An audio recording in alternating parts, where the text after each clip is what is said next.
Hello students.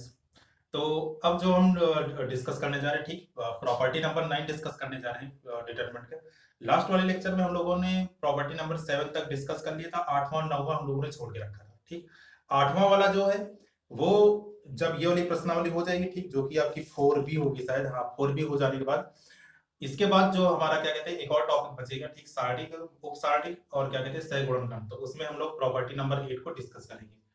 अब यहाँ पर हम लोगों ने प्रॉपर्टी नंबर 9 लिख लिया है।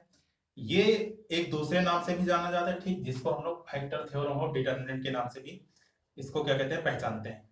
अब ये जो आपका क्या कहते हैं कि प्रॉपर्टी है, बहुत ही काम की प्रॉपर्टी है। इससे हम लोग देखेंगे कि जो बड़े बड़े क्वेश्चन हमारे क्या कहते हैं 2 से 3 पेज में होते हैं ना, इसकी मदद से एक पेज में ही हो जाएगा। बस दिक्कत क्या है यहाँ पे कि इसको मतलब कि आप लोगों के समझ में आना चाहिए, है ना। इसको देखते हैं, सबसे पहले आप लोग मार्क कर लीजिएगा, है ना, बहुत ही काम की चीज है, मोस्ट इंपॉर्टेंट है ये। है, तो ये हमारा क्या कहता है, ये प्रॉपर्टी ये कह रही है कि यदि किसी सारणी में चर निहित है ना, तथा इसमें अवयव चर x में बहुपद हो और x बराबर a रखने पर सारणी का मान 0 हो जाता है, तो x माइनस a जो है उसका क्या होगा, x का एक गुणनखंड होगा। ठीक, क्या कहा इसने, इसको जरा एक दूसरे माध्यम समझिए। मान लीजिए कि मैं क्या कहते हैं कि द्विघात समीकरण दो, है ना, एक्स स्क्वायर माइनस 4x और प्लस में 4। ठीक, मैं ये कह रहा हूं कि ये जो हमारा द्विघात समीकरण है, ठीक है, इसमें x बराबर 2 रखने पर ये जो हमारा द्विघात है ये किसके बराबर हो जाएगा, ये हमारा जो 0 बराबर हो जाएगा। तो हम लोगों ने क्लास 9th में, ठीक है, एक प्रमेय पढ़ी थी जिसको गुणनखंड प्रमेय या फिर फैक्टर थ्योरम कहते हैं। वो प्रमेय क्या कहता है कि अगर आपका कोई बहुपद है, ठीक, कोई पॉलिनोमियल है, उसमें x बराबर a रखने पर वो जो आपका पॉलिनोमियल है वो 0 बराबर हो जाता है, तो x साथ माइनस a क्या होगा, उसका एक गुणनखंड होगा। ठीक, अब उसी चीज को यहां से रिलेट करते हैं। यहां से क्या रिलेट करते हैं कि ये जो हमारा द्विघात समीकरण दिया गया है, ठीक, अगर मैं इसमें x बराबर 2 रखूं तो x बराबर 2 रखने पर क्या होगा, ये जो हमारा पॉलिनोमियल है, ठीक, ये क्या हो जाएगा, 0 बराबर हो जाएगा। तो यहाँ पे जरा समझिएगा, तो x बराबर जब 2 रखने पर, है ना, 2 रखने पर यहाँ पे देखते हैं ये कितना आता है। तो ये जो हमारा आएगा 2 का स्क्वायर दैट इज 4 माइनस 4 दूनी 8 और यहाँ पे प्लस का 4, तो 4 4 8 और 8 माइनस 8 मिलके कितना हो गया, 0 हो गया। तो हम देख रहे हैं कि x बराबर 2 पर ये जो हमारा पॉलिनोमियल है किसके बराबर आ गया, 0 के बराबर आ गया। तो इसका मतलब ये होगा कि x माइनस 2, ठीक है, ये जो 2 है इसको लाएंगे इधर तो माइनस हो जाएगा, मतलब x माइनस 2 क्या होगा, एक गुणनखंड होगा। ठीक, एक क्या होगा, एक गुणनखंड होगा, मतलब एक फैक्टर होगा। ठीक, ये चीज हम लोगों ने पढ़ रखी है। अब यही जो प्रॉपर्टी, ठीक, इसका यूज हम लोग डिटरमिनेंट में करेंगे कि कोई भी डिटरमिनेंट हमारा दिया है और उसमें अगर x बराबर a रखने पर या फिर कोई भी वैल्यू रखने पर उस जो डिटरमिनेंट का मान है वो 0 बराबर हो जाता है। ठीक, तो हम लोग क्या कहेंगे कि ये जो है हमारा मतलब कि x माइनस a जो है ये क्या होगा, उस डिटरमिनेंट का एक गुणनखंड होगा। ठीक, उसी चीज को यहाँ पे समझते हैं। तो यहाँ पर उसको समझने से पहले एक हम नोट लिख लेते हैं, है ना, ताकि चीजें आपको और क्लियर हो जाए। यहाँ पे इसके बाद एक नोट लिख लीजिएगा, है ना, नोट डाल के। नोट में क्या कह रहा है कि विकर्ण के अवयवों का गुणनफल किसी भी सारणी की, है ना, विकर्ण के अवयवों का गुणनफल है ना, विकर्ण के अवयवों का गुणनफल जिसको इंग्लिश में कहते हैं product of diagonal, product of diagonal elements, है ना, का गुणनफल किसी भी सारणी की डिग्री, किसी भी सारणी की डिग्री तथा रैखिक गुणनखंडों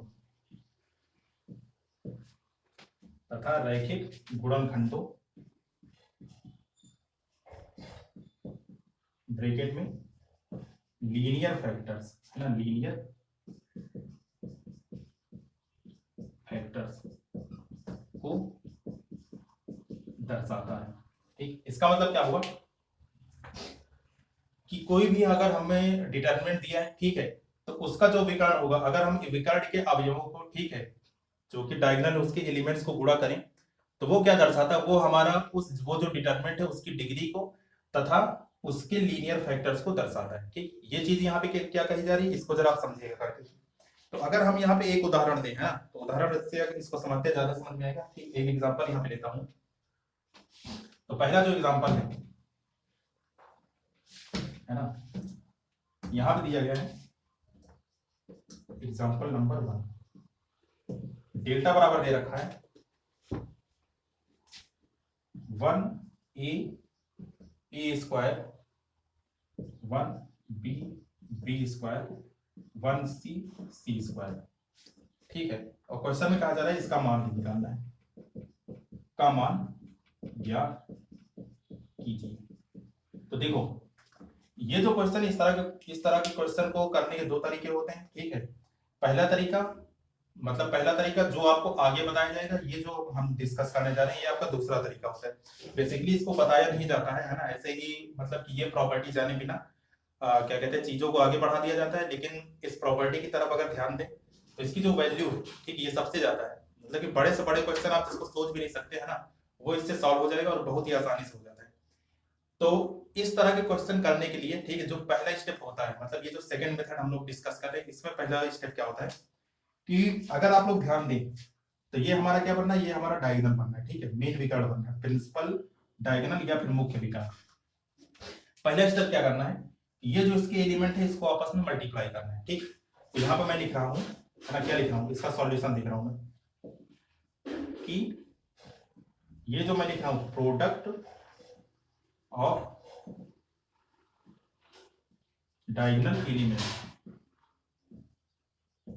है ना, मतलब कि डायगोनल में जो एलिमेंट है उनका क्या निकालना हो, प्रोडक्ट निकालना हो, गुणनफल निकालना हो। तो जरा ये देखिएगा, यहाँ कितना है, 1 है, b है, c स्क्वायर, तो मतलब ये हो जाएगा 1 इंटू बी इंटू सी स्क्वायर। ठीक, गुणा करने पे ये किसके बराबर आएगा, गुणा करने पे आपका आ जाएगा bc स्क्वायर के। ठीक है, अब यहाँ पे ध्यान से देखिएगा, c की यहाँ पे कितनी घात है, 2, b की कितनी घात है, 1, तो 2 घात इसकी और 1 घात b की, जुड़ के कितनी हुई, 3 घात।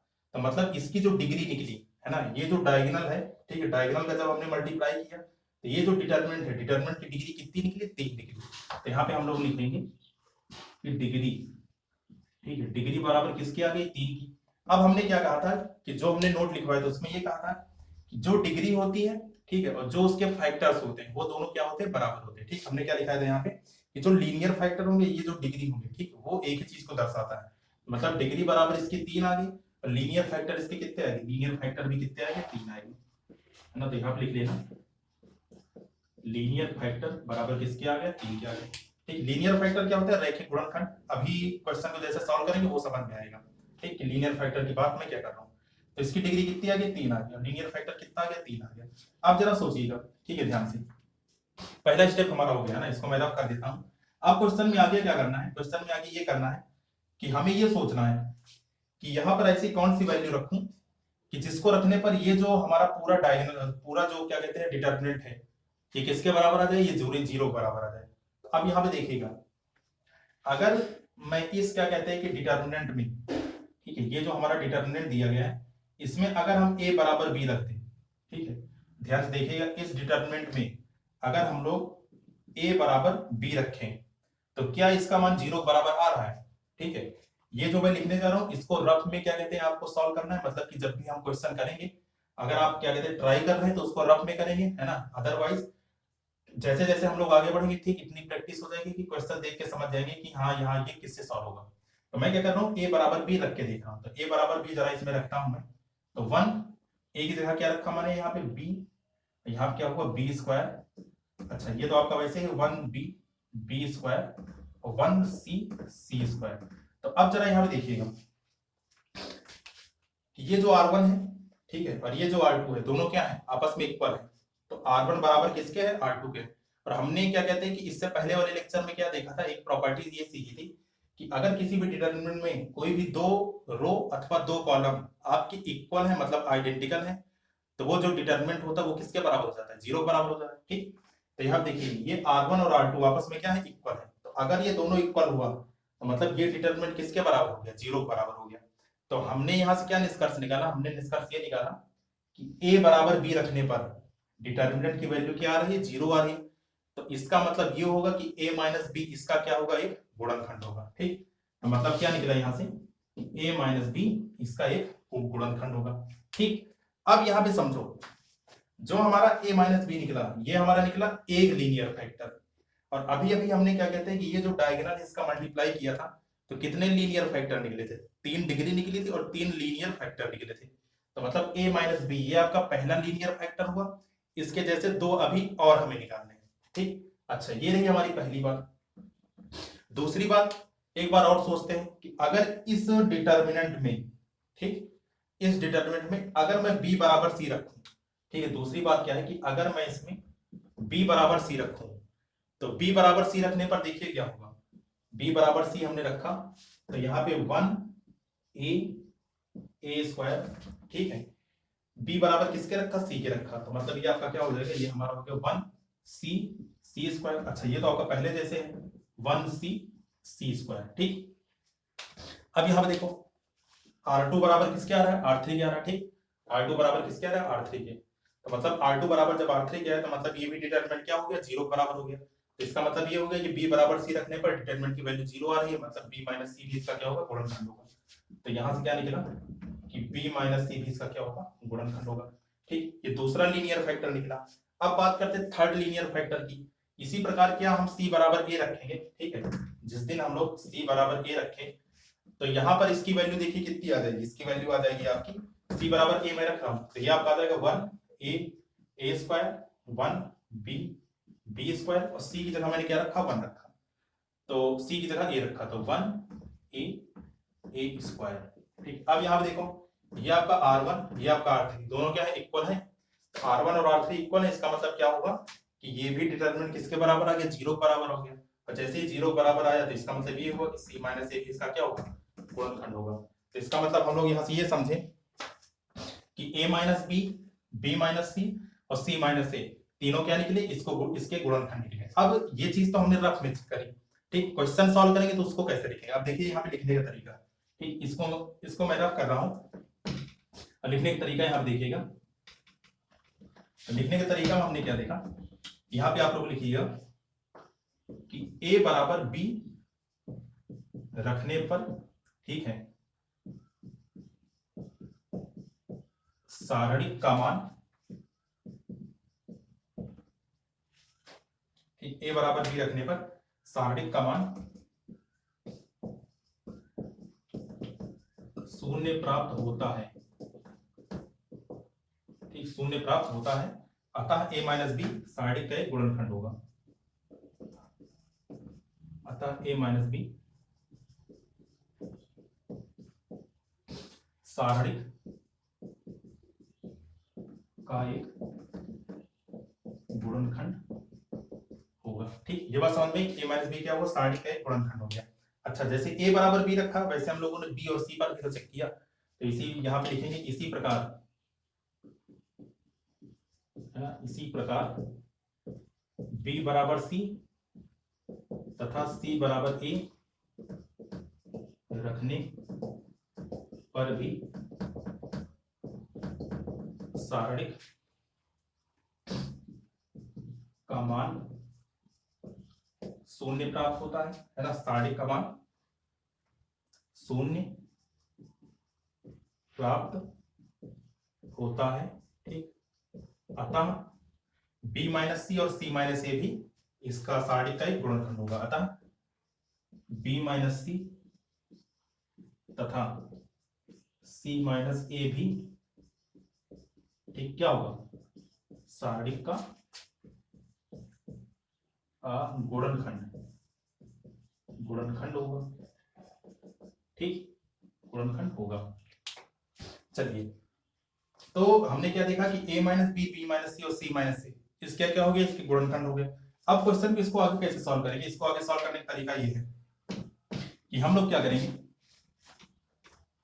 इसके बाद लिखेंगे, ठीक, अगला स्टेप, इसके बाद हमें ये लिखना है कि अतः,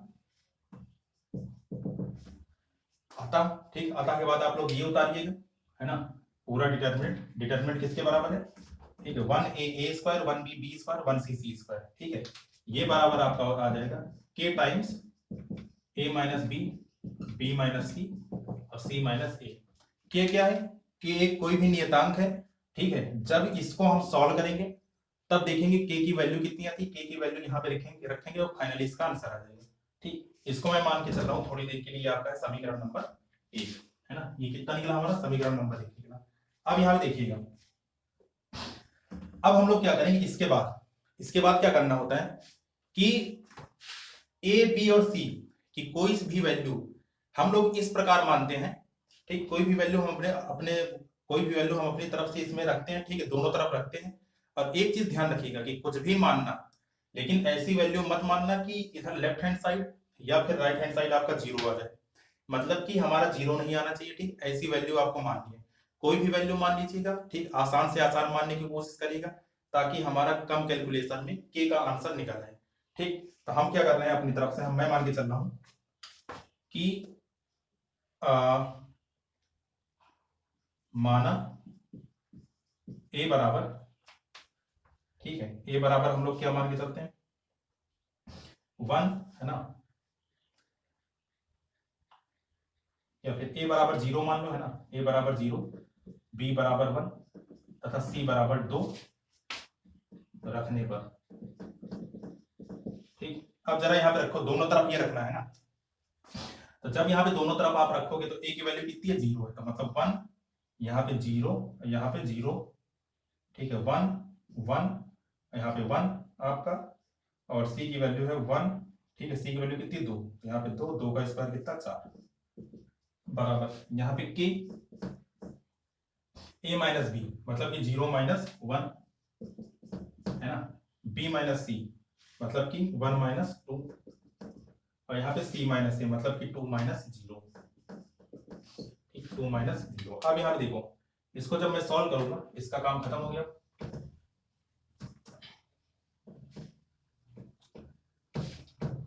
है ना।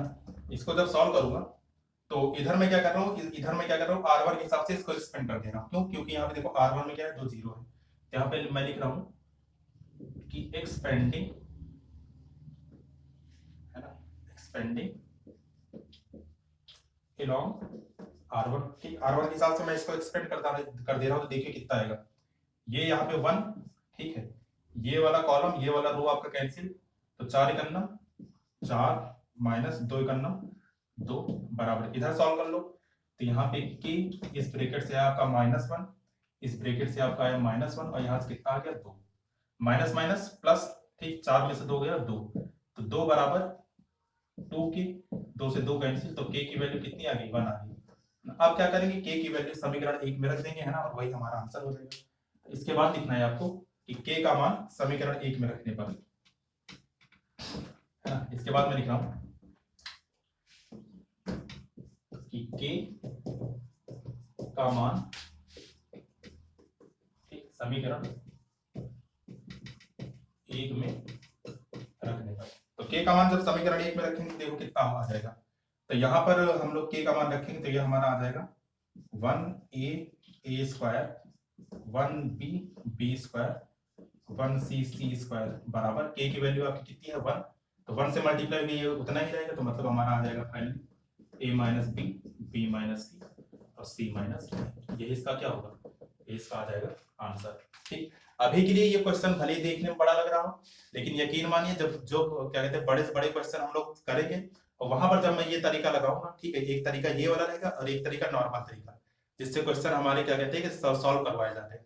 तो आप लोग खुद कंपैरिजन करके देखिएगा कि दोनों में से कौन सा तरीका आसान है, ठीक। एक दो क्वेश्चन इसके और देख लेते हैं, है ना, और इसके बाद हम बात करते हैं क्वेश्चन नंबर, ठीक, नेक्स्ट क्वेश्चन नंबर 2 की, ठीक। चलिए क्वेश्चन नंबर 2 देखते हैं इसका। तो क्वेश्चन नंबर 2 देख लेते हैं इस पे, है ना। क्वेश्चन नंबर 2 आपका दे रखा है कि डेल्टा बराबर 1 आपका डिटरमिनेंट दिया, ठीक, और इसका मुझे इसकी वैल्यू निकालनी है। करने के दो तरीके हैं, दूसरा तरीका भी यहाँ पे डिस्कस किया जा रहा है, ठीक है। जब जैसे जैसे आगे बढ़ेंगे, है ना, पहला तरीका भी हम बताते जाएंगे, तो आपके दो अलग अलग तरीके इस क्वेश्चन को करने के तैयार हो जाएंगे, ठीक। तो बात करते हैं फैक्टर थ्योरम से क्वेश्चन कैसे सॉल्व होगा। सबसे पहला स्टेप होता है कि जो यहाँ पे डायगोनल में आपका एलिमेंट दिया गया, ठीक, उसका प्रोडक्ट निकालना। तो हम लोग देखते हैं ना, इसका प्रोडक्ट देखते हैं, तो यहाँ पे सॉल्यूशन में देखेंगे, तो यहाँ पे मैं लिख रहा हूं कि प्रोडक्ट ऑफ डायगोनल एलिमेंट्स। ठीक, तो यहां देखिए डायगोनल में क्या है, 1 है, बी है और ए बी है, तो बराबर 1 into B into A B, ये किसके बराबर आ जाएगा, ये हमारा आ गया ए बी स्क्वायर।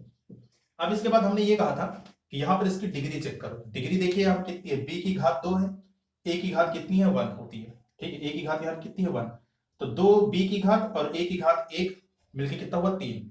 मतलब इसकी जो डिग्री है ना, डिग्री बराबर किसके आ गई, डिग्री बराबर हमारी 3 के आ गई।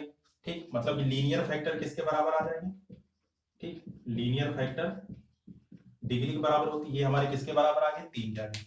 मतलब हमारे 3 गुणनखंड निकलेंगे। ठीक, लीनियर फैक्टर का मतलब क्या हुआ, 3 गुणनखंड निकलेंगे। अब जरा रख के इसको चेक करते हैं कि कौन सी वैल्यू पे ये जो डिटरमिनेंट है ये 0 बराबर आ रहा है।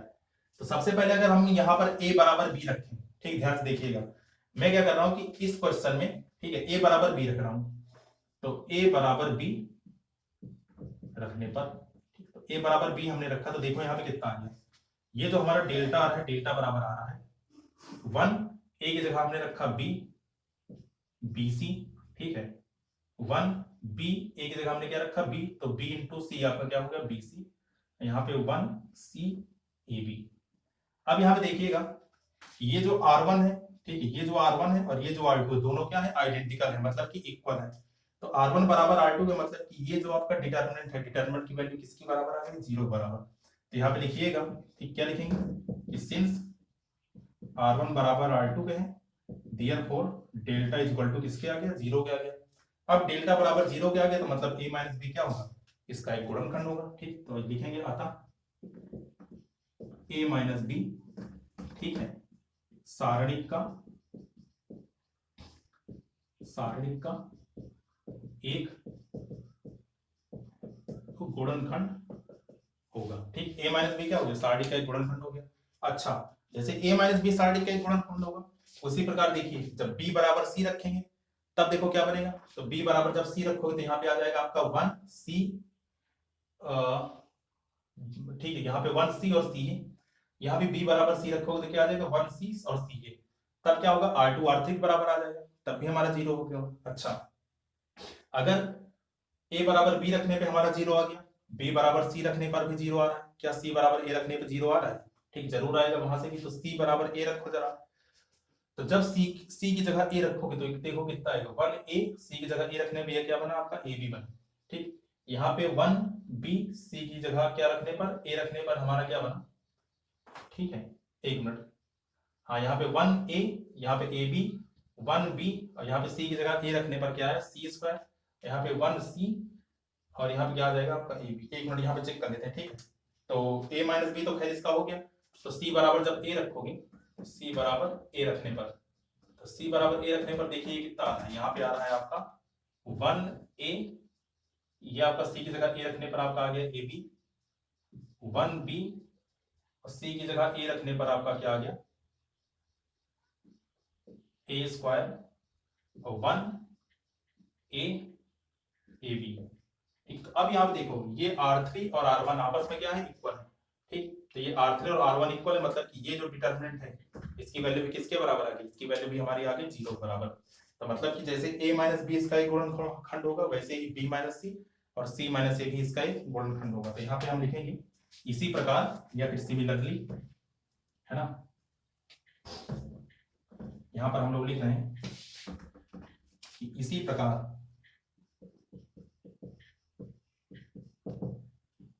b माइनस सी तथा c माइनस ए भी सारणिक का गुणनखंड होगा।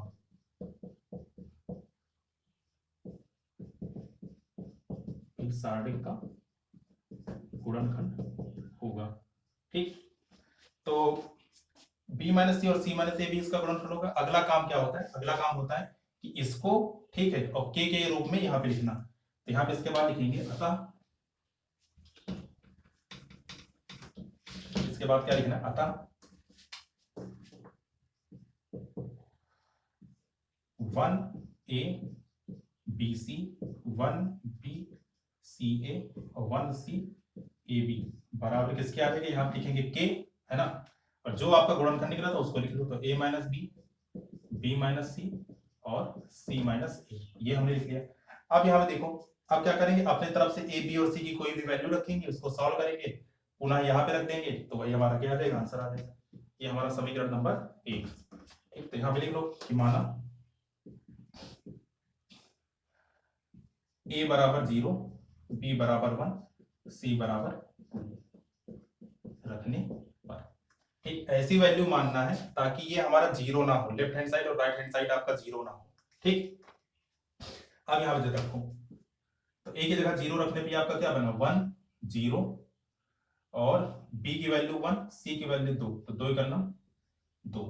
यहाँ पे आपका क्या बना, 1, बी की वैल्यू आपका 1, ए बराबर 0, मतलब ये वाला टर्म आपका साफ। ठीक, यहाँ पे 1, सी की वैल्यू 2 और ए बी, तो ये भी आपका क्या हो गया 0 बराबर की, है ना, a माइनस बी, तो a माइनस बी मतलब कि 0 माइनस 1, यहाँ पे 0 माइनस 1, b माइनस सी मतलब कि 1 माइनस 2, और c माइनस ए मतलब कि 2 माइनस 0।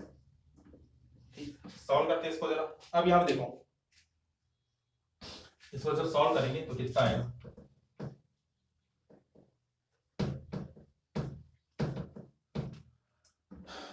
तो यहाँ पे देखिएगा कि ये जो आपका C3 है, C3 में यहाँ पे क्या है, 2 0 है, तो हम क्या करेंगे, इसको C3 के हिसाब से खोल देंगे। यहाँ पे मैं लिख रहा हूँ x पेंडिंग, ठीक, अलोंग C3 के हिसाब से इसको खोल दे रहा हूँ। क्यों, क्योंकि यहाँ पे 2 0 है। साइन कन्वेंशन देख लीजिए, साइन कन्वेंशन हमारा क्या होता है, plus minus plus, minus plus minus, और प्लस माइनस प्लस, तो C3 के लिए हमारा ये वाला काम करेगा। ठीक, ये किसके लिए, ये हमारा है C3 के लिए। तो C3 के लिए जब इसको करेंगे तो यहाँ पे लिखूंगा मैं 2, ठीक है, ये वाला आपका क्या कहते हैं कॉलम, ये वाला रो आपका कैंसिल, क्या बचा यहाँ पे 1 1 1 और 2 बराबर। अच्छा, इधर सॉल्व करोगे तो यहाँ पे -1, ठीक है, तो k गुणे -1 गुणे -1, ठीक है, -1 और यहाँ से कितना आ गया 2 आ गया।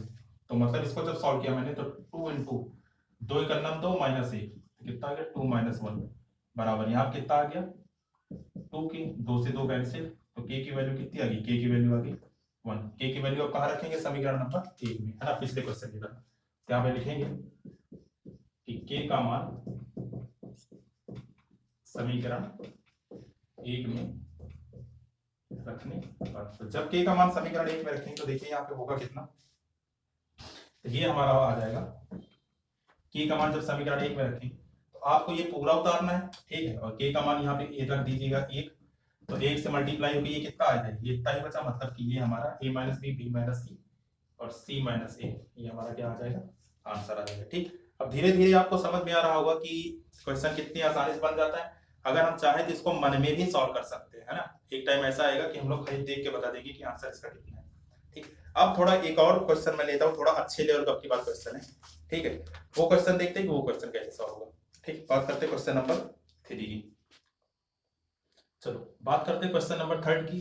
अब ये जो क्वेश्चन मैंने उठाया, ठीक, पेज नंबर 223 पे आपका दिया है, इसी किताब में कई बार पूछा जा चुका है ना, बहुत इंपॉर्टेंट क्वेश्चन है, और मतलब कि इतना मेरा फेवरेट कि जब जब भी टेस्ट लिया जाता है कभी क्लास में तो ये क्वेश्चन मैं जरूर डालता हूँ। अब इसको भी करने के 2 तरीके हैं, अभी जो है कि दूसरा तरीका हम लोग डिस्कस करेंगे। जो पहला तरीका होगा, ठीक, वो जब हम लोग क्या कहते हैं ये चैप्टर जब सॉल्व होगा, ठीक, तो उस चैप्टर में इसको सॉल्व किया जाएगा। अब यहाँ देखो, क्वेश्चन हमें अब की बार सिद्ध करना है कि ये जो डिटरमिनेंट है ये इसके बराबर है, ठीक है, मतलब एक प्रकार से यहाँ पे आपका आंसर दिया, सिद्ध करके दिखाना है। तो जो चीज अभी तक हमने सीखी वही उसी के हिसाब से यहाँ पे चलेंगे। तो सबसे पहले यहाँ पे क्या होगा कि लेफ्ट हैंड साइड में उठाता हूँ, है ना, लेफ्ट हैंड साइड, तो लेफ्ट हैंड साइड उठाने पे इसी को एक बार आपको लिखना है, उसके बाद क्या लिखना है, ठीक है, उसके बाद लिखना है हमें product of diagonal, product of diagonal elements, है ना। तो देखिए डायगोनल में हमारा क्या लिखा है, डायगोनल में हमारा लिखा है b प्लस सी का होल स्क्वायर, c प्लस ए का होल स्क्वायर और a प्लस बी का होल स्क्वायर। अब इसके पीछे हाथ धोकर मत पड़ जाना, है ना, कि यहाँ पे पता चले इसको गुणा करते रहो, है ना, खोलते रहो, ठीक, सुबह से शाम हो जाएगी आंसर नहीं आएगा। अब हमें क्या करना है, हमें यहाँ पे चालाकी दिखानी, ठीक, एकदम आसानी से इस क्वेश्चन को बेवकूफ बना के आंसर लाना। कैसे? अब यहाँ देखिए स्क्वायर है, ठीक, तो जब ये स्क्वायर खुलेगा तो यहाँ पे बी स्क्वायर आएगा, है ना। इसी प्रकार यहाँ पे स्क्वायर है, जब यहाँ पे खुलेगा तो ये आपका सी स्क्वायर आएगा। इसी प्रकार यहाँ पे स्क्वायर है, जब भी आपका खुलेगा ए स्क्वायर आएगा। तो मैं एक छोटी सी चीज यहाँ पे लेके चल रहा हूँ, यहाँ पे मैंने लिखा बी स्क्वायर, ठीक, यहाँ पे आपका जब खुलेगा तो यहाँ पे आएगा सी स्क्वायर और बहुत सारी चीजें आएंगी। इसी प्रकार यहाँ पे आपका ए स्क्वायर और बहुत सारी चीजें आएंगी। अच्छा, क्या होगा जब इन तीनों का गुणा होगा, ठीक, तो बी स्क्वायर सी स्क्वायर इंटू ए स्क्वायर आपका क्या बनेगा, बी स्क्वायर सी स्क्वायर और ए स्क्वायर। अब जरा यहाँ पे देखो कि इसकी घात कितनी है, 2 घात इसकी, ठीक है, 2 घात इसकी और 2 घात इसकी, तो 2 + 2 + 2 मिलके कितना हुआ 6। तो मतलब कि ये जो पूरा आपका सिस्टम दिया है, ठीक, ये जो पूरा आपका मटेरियल दिया है, इसको जब हम सॉल्व करेंगे तो हमें 6 घात का व्यंजक प्राप्त होगा, ठीक, 6 घात का हमें क्या होगा कि एक एक्सप्रेशन यहाँ से मिलेगा। हमें क्या मतलब है, हमें सिर्फ मतलब यहाँ पे डिग्री से, तो हम क्या लिखेंगे यहाँ पे, हम लिखेंगे कि ऑन सॉल्विंग, ठीक है, मतलब कि सॉल्व करने पर जो हमें डिग्री मिलेगा, ठीक, तो यहाँ पे लिखेंगे ऑन सॉल्विंग, तो सॉल्व करने पर जो हमें डिग्री प्राप्त हुई, है ना, डिग्री हमें कितना मिला, डिग्री हमें मिला 6। अच्छा, 6 डिग्री मिली तो मतलब इसके फैक्टर कितने होंगे, ठीक, फैक्टर भी हमें 6 होंगे। तो मतलब कि यहाँ पे क्या लिखूंगा मैं, लीनियर फैक्टर, ठीक, लीनियर फैक्टर, तो लीनियर फैक्टर में कितने हो गए, 6 हो गए। तो मतलब कि हमें 6 फैक्टर यहाँ पे इस क्वेश्चन के मिलेंगे, ठीक। अब यहाँ पे जरा कायदे से समझो कि 6 फैक्टर तो मिले, लेकिन अब हम ही क्या कहते हैं कि ये कैसे पता करें कि कौन सी वैल्यू रखने पर ये जो डिटरमिनेंट है 0 के बराबर प्राप्त होगा, ठीक। तो इसके लिए क्या किया, इसके लिए क्वेश्चन वालों ने ये कर दिया कि हमारी मुश्किल आसान कर दी, ठीक, हमें सोचना ही नहीं है। हम क्या करना है कि यहाँ से एक एक वैल्यू उठाएंगे और उसको 0 के बराबर रख के देखेंगे कि क्या ये डिटरमिनेंट, ठीक है, सॉल्व करने पर 0 के बराबर आ रहा है, ठीक। अब जरा यहाँ पे समझो कि अभी तक जो हम क्या कहते हैं पहले और दूसरे क्वेश्चन में हमने देखा कि जो सॉल्व करने पे जो यहाँ पे आंसर आ रहा था, ठीक है, वो आंसर कैसे मिला था, वो आंसर हमें इस प्रकार मिला था कि जब हमने उसको डिटरमिनेंट में रखा था तो उस डिटरमिनेंट की वैल्यू क्या आई थी, 0 के बराबर आई थी, ठीक, क्लियर है ये चीज। अच्छा, वो चीज हम यहाँ भी करेंगे, कैसे करेंगे ध्यान से देखिएगा। तो मैं क्या करने जा रहा हूँ, ठीक, वो सारी चीजें हमें रफ में करनी, ठीक, मतलब जो मैं अब करने जा रहा हूँ वो हमें रफ में करनी, ठीक, समझने के लिए आप लोग इसको नोट कर सकते हैं। तो मैं यहां से करने जा रहा हूं कि ये जो भी चीज दिया, ठीक है, ये राइट हैंड साइड वाली चीज मैं एक बार लिख लेता हूं। तो यहाँ पे मैंने लिखा 2abc a + b + c की घात 3 बराबर 0। ये मैं रफ में कर रहा हूं, है ना, ये मेरा रफ वर्क है ना, ये मेरा क्या है, ये मेरा रफ वर्क है। अब जरा ध्यान से देखो कि 1, ये 2 और ये 3 चीजें 0 के बराबर, मतलब तीनों अलग अलग 0 के बराबर होंगी।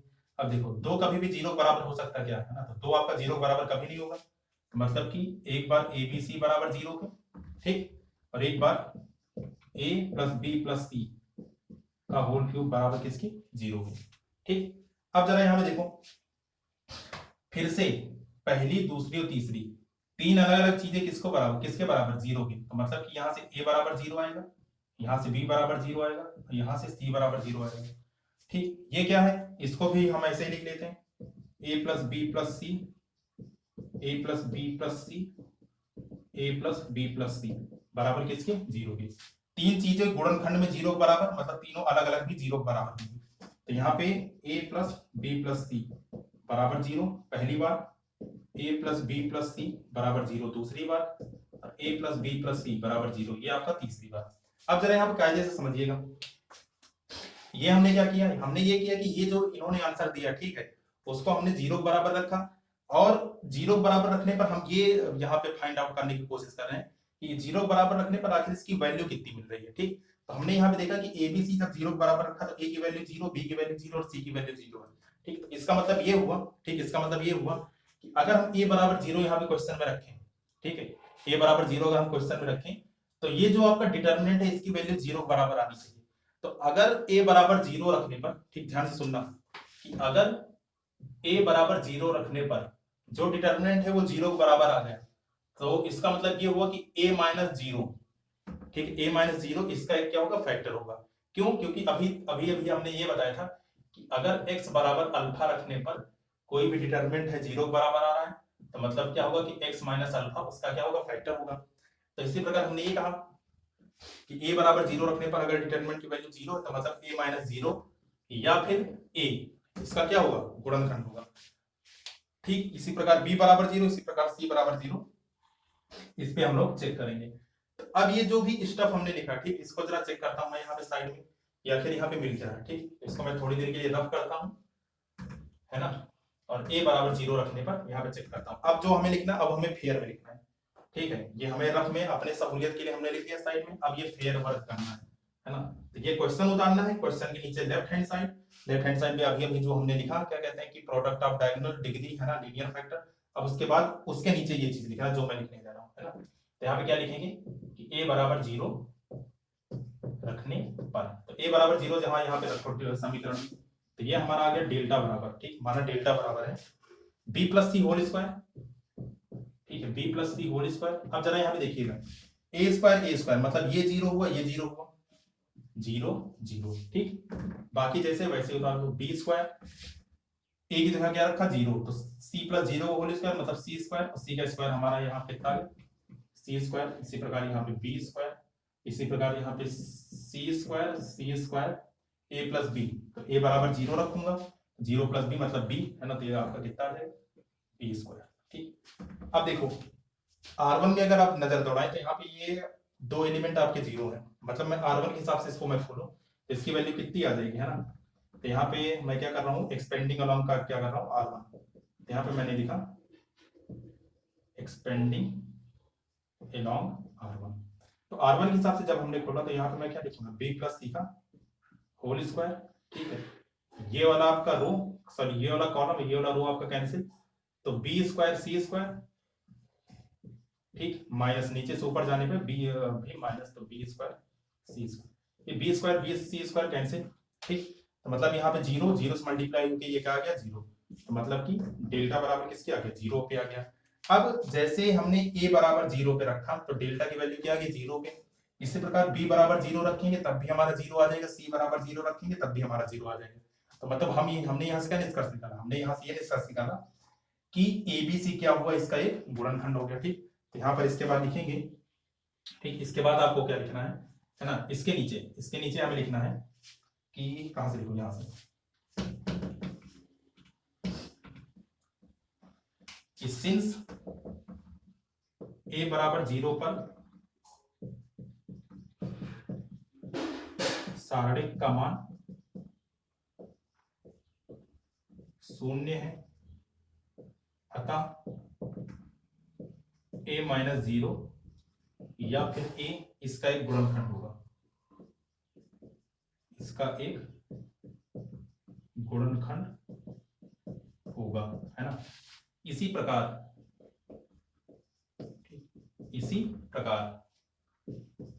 b तथा c भी एक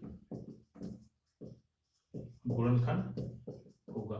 ठीक, ये तो हो गई ABC की भी बात। अब किसकी बात करते हैं, अब बात करते हैं a plus b plus c।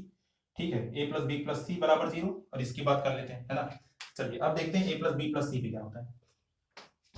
तो इसका काम खत्म, है ना, ये भी इसका काम खत्म।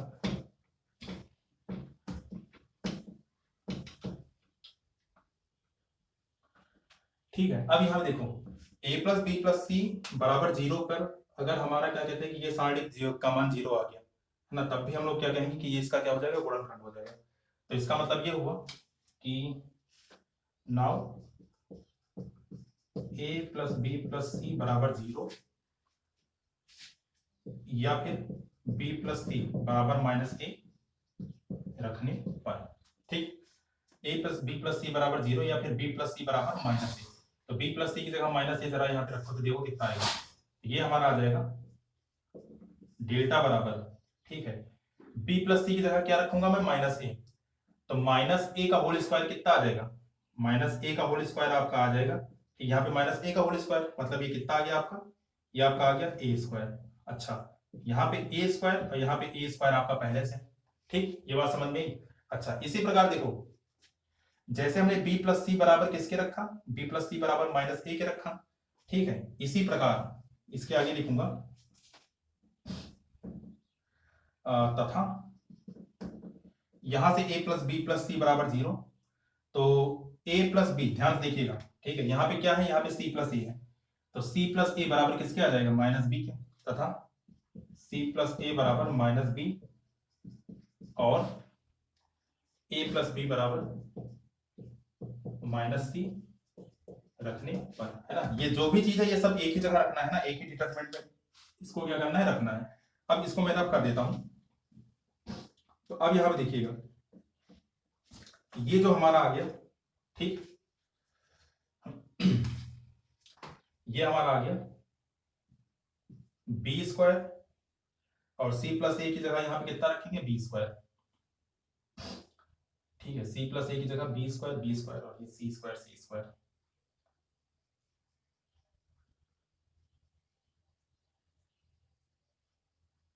तो सी प्लस ए की जगह यहाँ माइनस बी का होल स्क्वायर, ये आपका बी स्क्वायर और ये आपका किसके आ गया, ये हमारा आ गया बी स्क्वायर के, ठीक।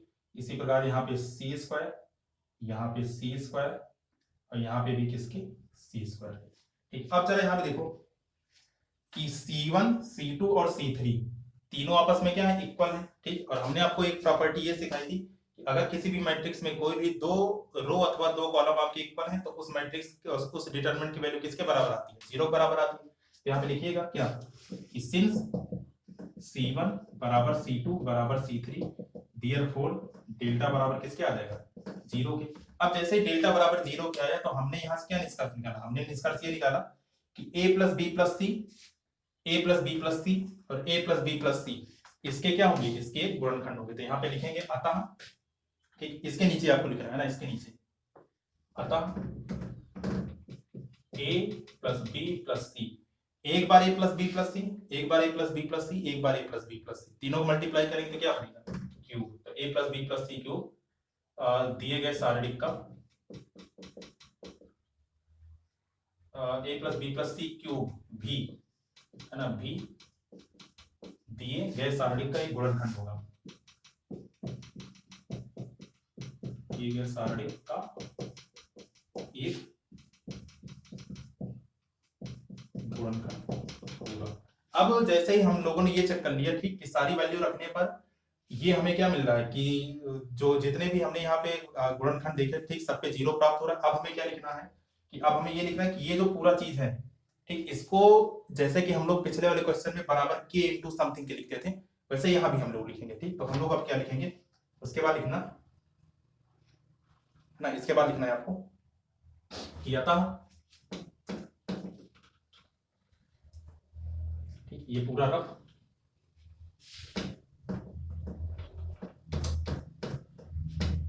तो इसके बाद आपको लिखना है कि अतः, है ना, ये उतारने के बाद बराबर आ जाएगा आपका k a b c, ना, k into a into b into c, यहाँ पे a plus b plus c की घात 3, है ना। इसी तो बराबर हमें सिद्ध करना था, ठीक, हाँ, इसी बराबर सिद्ध करना था। तो बराबर किसके आगे, k into k a b c a plus b plus c की घात 3, इसका मान क्या हो गया, समीकरण 1, ठीक। अब ये चीज क्या कहते हैं, हम लोगों ने पिछले क्वेश्चन में सीखा था कि जैसे ही हमारा ये वेरीफाई हो जाए कि ये जो भी चीज रखने पर, ठीक है, ये जो हमारी वैल्यूज हैं ये रखने पर अगर डिटरमिनेंट की वैल्यू 0 तो हम उसके बराबर यहाँ पे मान लेते हैं। ओके, यहाँ पे अपनी तरफ से एक क्या मान लेते हैं, एक कोई भी गुणांक मान लेते हैं, ठीक, कोई भी एक क्या कहते हैं कांस्टेंट मान लेते हैं। अब यहाँ देखिएगा कि हम लोग क्या करेंगे कि एबीसी की कोई भी वैल्यू मानते थे, और वो काम यहाँ भी करना है कि एबीसी की कोई भी वैल्यू उठाएंगे, ऐसी वैल्यू उठाना है ताकि यहाँ पे लेफ्ट हैंड साइड या फिर राइट हैंड साइड 0 ना आए, है ना। कोई भी आसान सी वैल्यू अपने हिसाब से उठा लीजिएगा, लेकिन ये 0 नहीं आना चाहिए, ठीक। तो हम लोग क्या करते हैं, तो यहाँ पे हम लोग मान के चलते हैं कि माना a बराबर b बराबर c बराबर 1, है ना। तीनों की वैल्यू 1 रख ले रहे हैं, है ना, रख सकते हैं हम, खाली 0 ना आए बस, दोनों तरफ रखते हैं यहाँ पे, है ना। रखने पर जब यहाँ पे मैं abc की वैल्यू रखूंगा तो 1 प्लस 1, ठीक, 1 प्लस 1 मतलब 2 का होल स्क्वायर कितना आएगा, 4, यहाँ पे 1 1, यहाँ पे भी कितना 1, ये 4 1 1 1 4, ठीक, बराबर यहाँ पे k इंटू abc, तो 1 गुणे 1 गुणे 1 मतलब कितना आएगा 1 into a plus b plus c मतलब कि 3 का क्यूब कितना आ गया 27। सॉल्व करेंगे इसको, है ना, r1 से खोल दो इसको, है ना, यहाँ पे कितना आ जाएगा 4, ये वाला कॉलम ये वाला रो कैंसिल, 4 चौक 16, 16 माइनस 1, 16 माइनस 1 माइनस 1 दिस, ये वाला आपका कॉलम, ये वाला रो कैंसिल, तो 1 1 इंटू 4, 4 माइनस 1, यहाँ पे 4 माइनस 1 प्लस का 1, ये कट गया, ये कट गया, 1 माइनस 4, 1 माइनस 4 बराबर किसके, 27 इंटू के। ठीक, तो यहाँ पे देखिएगा 16 माइनस 1 मतलब 15, 15 चौको 60 माइनस 4 में से गया 3 माइनस का 3 माइनस 1 में से 4 गया, ठीक है, 1 में से 4 गया 3 और यहाँ पे प्लस है तो मतलब कि यहाँ कितना आ जाएगा -3 बराबर 27 इंटू की। तो 60 माइनस 6 मतलब कि 54, तो 27 के बराबर 54, तो मतलब के की वैल्यू कितनी आ रही है 54/2, 54/27 मतलब कि 2। अब क्या करेंगे, के की वैल्यू रखेंगे समीकरण नंबर 1 में, यहाँ पे क्या लिखूंगा, के का मान समीकरण 1 में रखने पर, है ना। तो इसके बाद आपको लिखना है कि के का मान समीकरण 1 में रखने पर,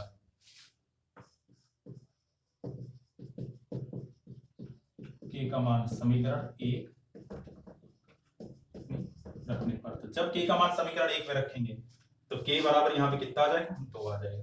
तो के बराबर जब 2 रखोगे तो यही हमारा क्या आ जाएगा, आंसर आ जाएगा। ठीक, और यही हमें सिद्ध करना था, यहाँ पे क्या लिख देंगे, हम लोग लिख देंगे हेंस 2। ठीक, तो आज के लिए इतना ही, है ना। क्या कहते हैं कि हमने अब देखा यहाँ पे कि गुणनखंड में से फैक्टर थ्योरम से क्वेश्चन सॉल्व करने में कितनी आसानी हो जाती है। यही क्वेश्चन सेम मैं क्या कहते हैं आने वाले क्लासेस में कराऊंगा, तब आप लोग देखिएगा कि हाँ क्या बवाल क्वेश्चन है ये। ठीक है, और यहाँ से करने से कितनी आसानी से आपको बन जाए। ठीक है, ये क्वेश्चन हमारा बन गया। तो आज के लिए इतना ही, है ना। Thank you so much.